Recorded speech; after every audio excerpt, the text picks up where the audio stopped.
What prompted you, first of all, to think, you know what, I think this is a franchisable business?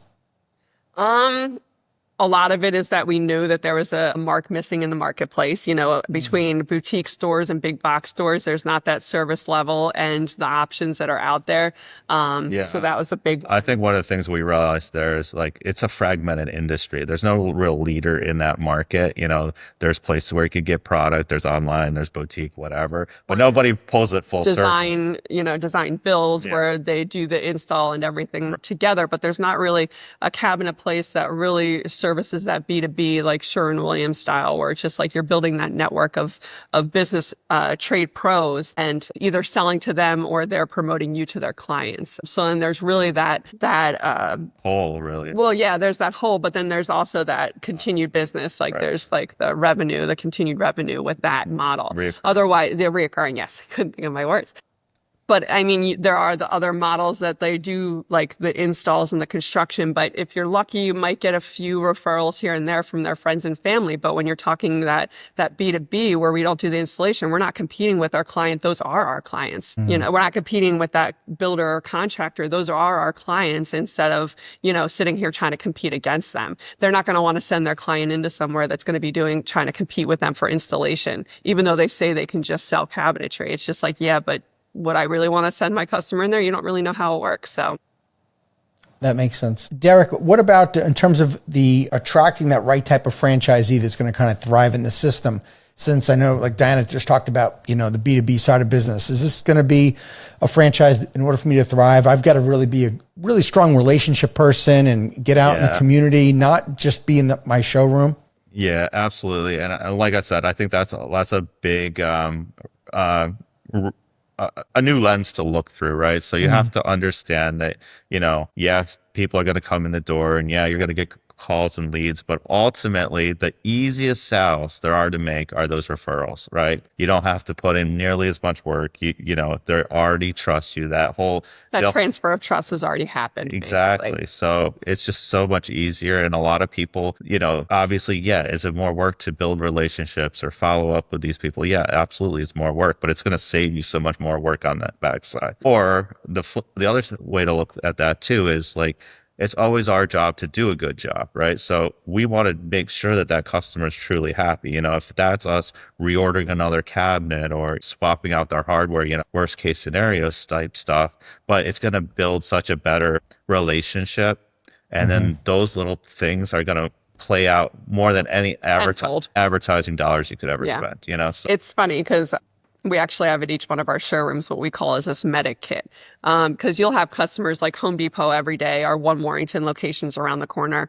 They send their customers in all the time because, they might not have a part or a piece. And honestly, they don't even really have anybody in their design department anymore. True. But anyways, they'll send customers in and just to have that one little piece of door bumper or whatever they might need, that one thing you can get a 5-star review for, and then they can tell their friends about that they came in here and we just gave them something for free, but in turn that could return like crazy just because, we helped just that little extra. And that's what it's all about. It's just putting in that a little extra every time will return a lot better in the future.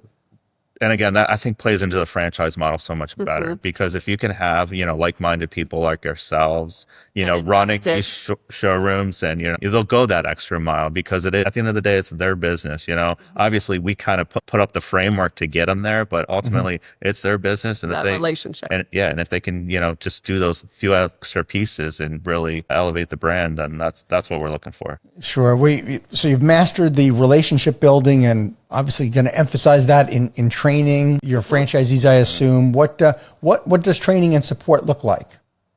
So for training, we have our LMS system that we're rolling out. There's going to be 3 stages, basically. There's going to be like the virtual training, the at our locations training, and then in-person training. Because we really want to hit every element at every point in different aspects, right? So you start learning it, start absorbing it. You come to our locations, you see how we use it and how we do it. And then you go to your location and you start using it. So it's really taking those elements and in step, understanding how it's used in different ways, and then being able to use it on your own. So it's really, and being there for the staff and knowing how to help them get through, sales or concerns or those sort of things, or franchisees. It's really making sure we're there for them, whenever they need us for that.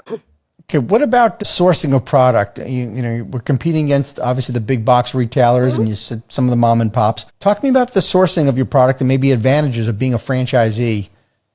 Yeah. So it's taken us years to develop these relationships and to build this buying power, special agreements that we have with all these vendors, that opening up a showroom tomorrow, you're not going to be able to get those type of promotions and deals and buying power that we have available. But it's taken us several years in order to get these relationships with national providers, and we're able to ship nationwide. So that's why we didn't necessarily franchise in the beginning, because we knew that we didn't really have the infrastructure of a brand behind us that would actually be able to have us elevate to that next space. And then once we were able to build those relationships and build up with those brands and be able to ship nationwide and build up that buying power in the Northeast, we decided that now it's time to really help other people do what we do. I mean, there's tons of realtors out there. There's people that do, pharmaceutical sales that are really good at sales and really good at relationships that would be phenomenal at doing what we do. What is the investment range for the franchise opportunity?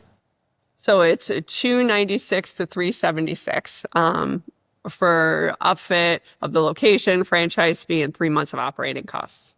Yeah, and the size of a typical footprint of a showroom, what do you anticipate that to be? Yeah. So, typically we go in shopping centers, right? Because we want to be, forefront in the community. We want people to know that we're there and we're serious. Typically they're like 12 to 1500 square feet. They're not smaller footprint. Yeah, smaller footprint, but we kind of pack it full of everything that's really needed. We see a lot of these companies come in, massive locations, a lot of real estate means a lot of expenses. We've really, to really do the franchising model right, we've slimmed it down to the products that really sell and, all the right tools that kind of get you through, because like I said, you can go rogue so easy in this business. There's a lot of people that start getting lost, saying, oh, well, let's do this, oh, well, let's do that, but they're not focusing on what they're good at. Right. Sure. So they're trying to be the jack of all trades versus the the subject matter expert is what we're trying to be. I think I went by a kitchen and bath place the other day that was kitchen, baths, waterproofing, and HVAC. It's like, wait, what are we doing here? Yeah. Thank you for tuning into the Emerging Franchise Brands podcast.